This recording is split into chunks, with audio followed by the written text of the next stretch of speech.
Special train से रामेश्वरम धाम की तीर्थ यात्रा। आज ही अपनी सीट बुक कराएं tripurayatra.com पर। सीएम शिवराज सिंह चौहान आज 2 दिवसीय दिल्ली दौरे पर हैं। सीएम शिवराज सिंह चौहान शाम को अमृत महोत्सव की राष्ट्रीय समिति की बैठक में शामिल होंगे। साथ ही रात्रि विश्राम दिल्ली में करेंगे और कल 7 अगस्त को नीति आयोग की गवर्निंग काउंसिल की बैठक में शामिल होंगे। भोपाल में आज नवनिर्वाचित महापौर का शपथ ग्रहण समारोह, जिसमें मालती राय ने महापौर पद की शपथ ली। इसके साथ ही 85 वार्ड के पार्षदों ने आज शपथ ली। समारोह में सीएम शिवराज सिंह चौहान, बीजेपी के प्रदेश अध्यक्ष वीडी शर्मा समेत पार्टी के कई बड़े नेता मौजूद रहे। राजधानी भोपाल नगर निगम में साबिस्ता जकी नेता प्रतिपक्ष होंगी। वार्ड 24 से पार्षद साबिस्ता जीत की हैट्रिक लगा चुके हैं। वो नेता प्रतिपक्ष की कुर्सी की दौड़ में नंबर 1 पर थी। भोपाल में महापौर एक महिला है, इसलिए नेता प्रतिपक्ष की कुर्सी पर कांग्रेस ने महिला पार्षद को काबिज किया है। भोपाल में बीजेपी प्रदेश अध्यक्ष वीडी शर्मा का बयान सामने आया है। उन्होंने कहा है कि बीजेपी को नगर निगम में ऐतिहासिक जीत मिली है। महापौर मालती राय को मिले वोटों ने कई रिकॉर्ड तोड़े हैं। अब जनता से किए वादों को पूरा करने का समय आ गया है। नई दिशा देने के लिए काम करना होगा।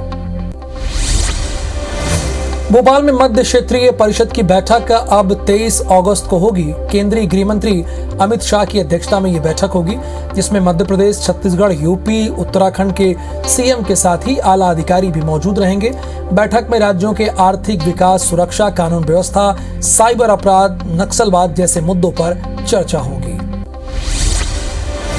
ग्वालियर में बीजेपी के मनोज तोमर सभापति बने हैं। उनको कलेक्टर ने प्रमाण पत्र दिया है। आपको बता दें कि मनोज तोमर केंद्रीय मंत्री नरेंद्र सिंह तोमर के समर्थक हैं। त्योहारी सीजन में भोपाल के यात्रियों की परेशानी फिर बढ़ने लगी है। ऐसा हम इसलिए कह रहे हैं क्योंकि रेलवे ने 10 ट्रेनों को आज से 13 अगस्त तक के लिए निरस्त कर दिया है। नागपुर डिवीजन में नॉन इंटरलॉकिंग कार्य के चलते ट्रेनों का परिचालन निरस्त किया गया, यानी अब ये ट्रेनें आप 14 अगस्त को ही इस्तेमाल कर पाएंगे।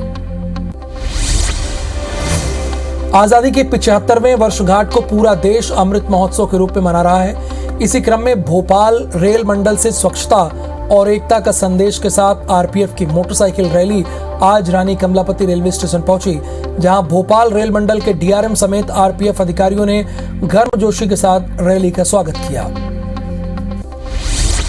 हर घर तिरंगा अभियान के तहत देशभक्ति की धारा से ग्वालियर शहर को जोड़ने के लिए स्कूली बच्चों ने यात्रा निकाली। हार्ट ऑफ सिटी महाराज बाड़ा से फूलबाग चौराहे तक 1111 मीटर लंबे राष्ट्र ध्वज को लेकर 1500 बच्चों के साथ यात्रा निकाली गई।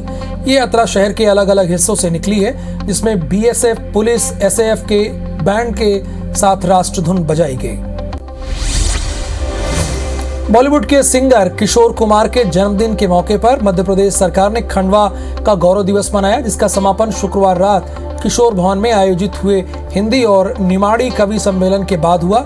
इस कवि सम्मेलन में खंडवा के स्थानीय साहित्य प्रतिभाओं ने काव्य पाठ किया।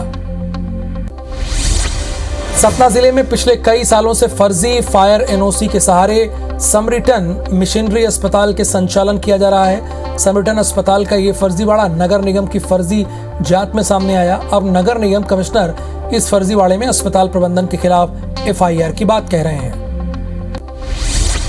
सिंगरौली में फूड पॉइजनिंग से 13 लोगों की मौत हो गई, जिसमें 2 बच्चों और एक महिला शामिल हैं। बताया जा रहा है कि तीनों को उल्टी दस्त के बाद तबीयत बिगड़ी थी, जिसके बाद उन्हें अस्पताल में भर्ती कराया गया, जहां उनकी मौत हो गई।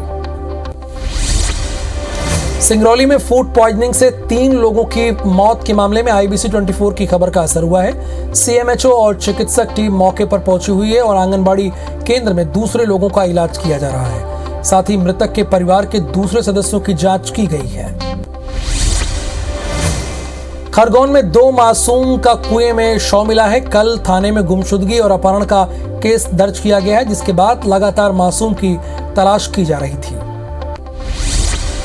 रीवा के सेमरिया में क्रिकेट खेलते वक्त कल शाम 5 बजे 12 साल के बच्चे का एनसीसी ग्राउंड से अपहरण हो गया। परिजन ने जब मामले की शिकायत पुलिस से की तो आनंद फानंद में 2 टीमें बच्चे की तलाश में जुट गई। आज सुबह होते ही पुलिस और बच्चे के परिजन को जानकारी मिली कि अपहरित बच्चे का नाम अंकित मिश्रा के घर पर है, जिसके बाद पुलिस ने बच्चे को बरामद कर आरोपी की धुनाई कर दी।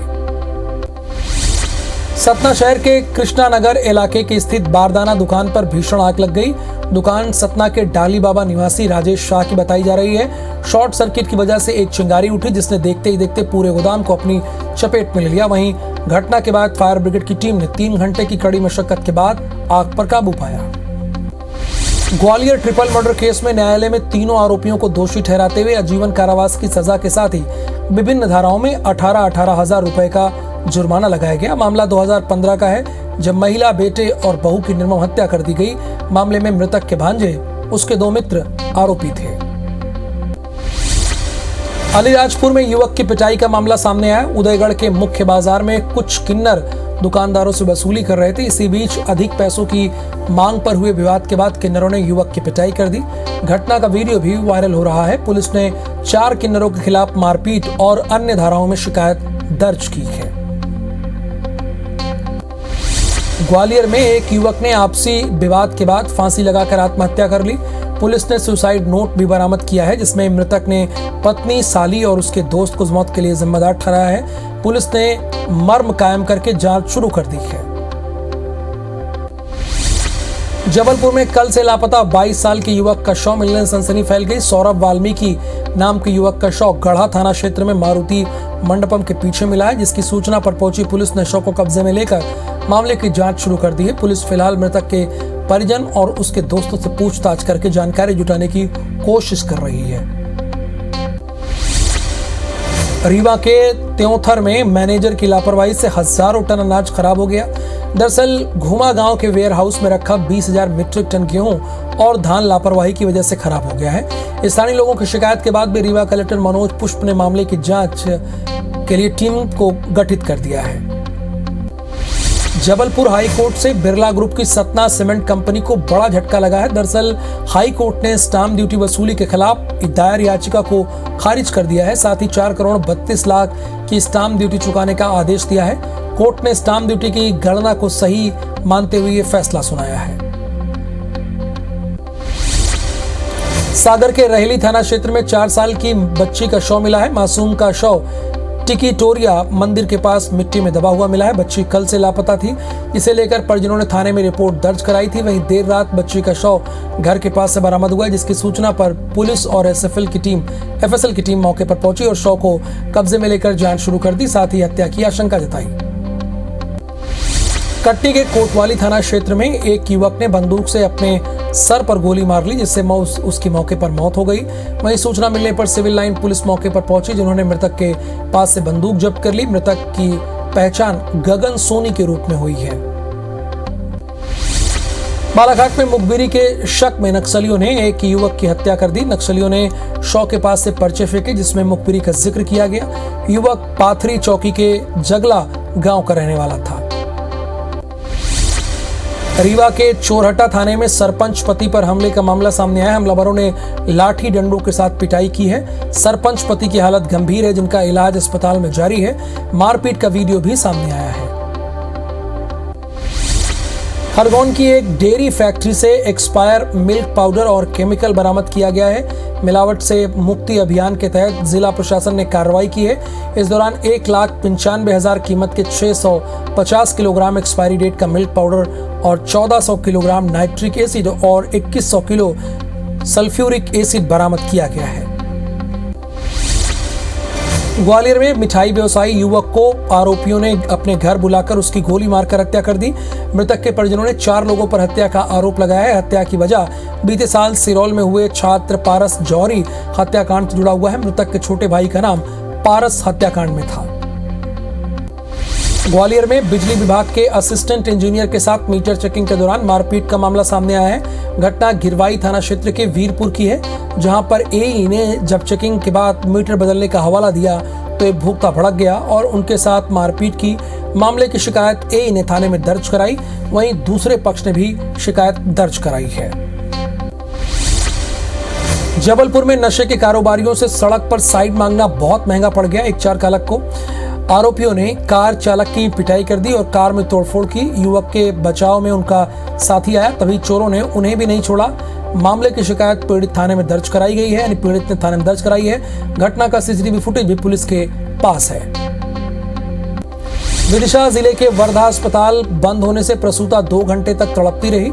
आखिर सीएम हेल्पलाइन का सहारा लिया, तब कहीं जाकर इलाज मुहैया हो सका। वहीं परिजन सरकारी अस्पताल के डॉक्टर्स पर कार्रवाई की मांग कर रहे हैं। सीएमएचओ का कहना है कि वर्धा अस्पताल के डॉक्टर का 1 दिन का वेतन काटा जाएगा।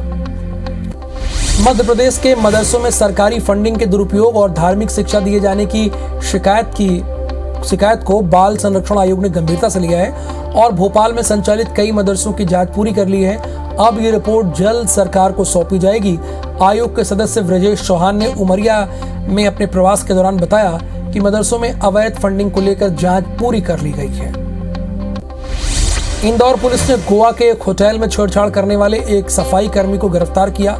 आरोपी झांसी का रहने वाला है, जो सोशल मीडिया पर लड़कियों से दोस्ती करने का दबाव बनाता है। फिलहाल पुलिस पूछताछ कर रही है, मामले और खुलासे की उम्मीद है। अगर मालवा पुलिस ने 2 अंतर्राज्यीय गांजा तस्करों को गिरफ्तार किया है। तस्कर गांजे को ट्रक में छुपाकर विशाखापट्टनम से राजस्थान ले जा रहे थे, तभी पुलिस ने दबिश देकर 320 किलो गांजा जब्त किया है, जिसकी कीमत 40 लाख रुपए बताई जा रही है। इंदौर में जीआरपी थाना पुलिस ने एक महिला को गिरफ्तार किया, जो उज्जैन रेलवे स्टेशन पर नवजात बच्ची को छोड़कर फरार हो गई थी। पुलिस ने बताया कि सीसीटीवी की मदद से महिला की पहचान की गई है। पूछताछ में उसने आर्थिक तंगी की वजह से बच्चे को छोड़ना बताया है। विदेश में नौकरी दिलाने के नाम पर इंदौर में 50 लोगों के साथ ठगी का मामला सामने आया है। आरोपी ने अपने पिता की कनाडा में होटल बताकर 2 लाख रुपए ठग लिए। वहीं मामले में पीड़ितों की शिकायत के बाद भी पुलिस ने कोई कार्रवाई नहीं की। पीड़ित थाने के चक्कर काटने को मजबूर है। छिंदवाड़ा के गांधीगंज इलाके के 8 दुकानों में चोरों ने ताला तोड़कर लाखों की चोरी की है। चोरों ने दुकान से कंप्यूटर, सामान और लाखों रुपए की नकदी पर हाथ साफ किया है। घटना स्थल से चंद कदमों की दूरी पर पुलिस का गश्ती पॉइंट है। ऐसे में सवाल ये उठता है कि ऐसे व्यापारिक क्षेत्रों में रात के समय पुलिस गश्त आखिर क्यों नहीं की जा रही थी।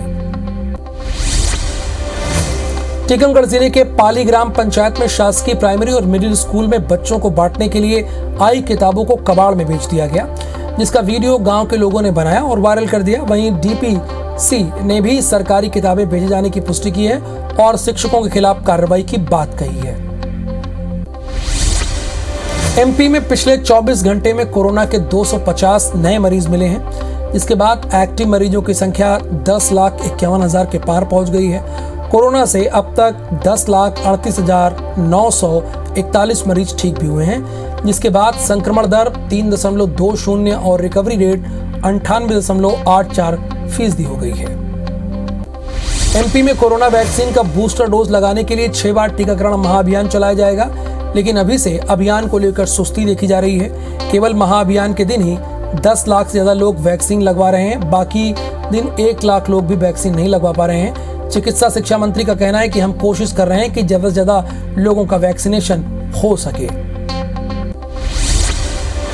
इंदौर में लगातार कोरोना के मरीज बढ़ते जा रहे हैं। बीते 24 घंटे में कोरोना संक्रमण के 80 नए मरीज सामने आए हैं। 65 साल की एक बुजुर्ग महिला की मौत हो गई। वहीं लगातार बढ़ते मामलों के बीच वैक्सीनेशन अभियान की रफ्तार धीमी है। अभी तक आधे से ज्यादा आबादी बूस्टर डोज लगाने में रुचि नहीं ले रही है। इंदौर जिले में 27 लाख तीसरे डोज के लिए पात्र हैं, लेकिन अब तक 88% लोगों को डोज लगाना बाकी है, यानी सिर्फ 12% लोगों ने डोज लगाई है। शहर में 15 दिन में सिर्फ 1,75,000 लोगों ने ही बूस्टर डोज लगवाए हैं। वहीं सीएमएचओ का कहना है कि लोगों को कोरोना की गंभीरता को समझना होगा। कोरोना के मामले बढ़ रहे हैं, ऐसे में लोगों को जल्द से जल्द वैक्सीन लगवा लेनी चाहिए। पड़ोसी राज्य राजस्थान में मवेशियों में तेजी से फैल रहे लंपी वायरस ने मध्य प्रदेश में भी दस्तक दे दी है। रतलाम जिले के 2 गांवों में लंपी वायरस के लक्षण पाए गए हैं, जिनके सैंपल लेकर जांच के लिए राजधानी भोपाल के National Institute of Higher Securities Animal Disease में भेजे जाएंगे। खरगोन के वेदा नदी में अचानक आई बाढ़ की वजह से नदी पार कर रहा ट्रैक्टर बाढ़ में ही बह गया। समय रहते सभी मजदूरों ने कूदकर अपनी जान बचा ली। जेसीबी की मदद से ट्रैक्टर को देर रात निकाला गया। घटना झिरन्या के दामखेड़ा गांव की है। मध्य प्रदेश में फिर से बारिश का दौर शुरू हो गया है। मौसम विभाग के मुताबिक प्रदेश के 12 जिलों में मध्यम से लेकर भारी बारिश के पूरे आसार हैं। साथ ही भोपाल संभाग के जिलों में गरज चमक के साथ बारिश हो सकती है। मौसम विभाग ने आज बारिश का येलो अलर्ट जारी किया है। ग्वालियर जिले में पुराने जर्जर और बदहाल पड़े भवन कभी भी गिर सकते हैं। इनकी ओर निगम का कोई ध्यान नहीं है और बीते 4 साल में निगम की भवन शाखा द्वारा किसी भी जर्जर भवन पर कोई कार्रवाई नहीं की गई है। जर्जर भवनों की ना तो अभी तक कोई लिस्ट तैयार की गई है और ना ही किसी मकान मालिक को नोटिस सौंपा गया है। मध्य प्रदेश के कई जिलों में भारी बारिश हुई है, लेकिन जबलपुर के लोगों को अभी भी बारिश का इंतजार है। यहाँ ग्रामीण अंचलों में बारिश न होने की वजह से धान की खेती प्रभावित हो रही है। किसानों की माने तो 50% धान का रोपा लग चुका है, लेकिन बारिश नहीं होने के चलते वो सूखने लगा है। उमरिया में 14 साल के बच्चे का फांसी के फंदे पर फंसने से मौत हो गई है। बताया जा रहा है कि झूला खेलने के दौरान फंदा गले में फंस गया था, जिससे उसकी मौत हो गई। घटना पाली थाना इलाके के घुनघुटी गांव की है। जबलपुर में IBC 24 की खबर का बड़ा असर हुआ। यहाँ न्यू लाइफ हॉस्पिटल में हुए अग्निकांड में निजी अस्पतालों पर फिर कार्रवाई की गई है। अस्पताल के नए CMHO ने 4 और निजी अस्पतालों के लाइसेंस रद्द किए हैं।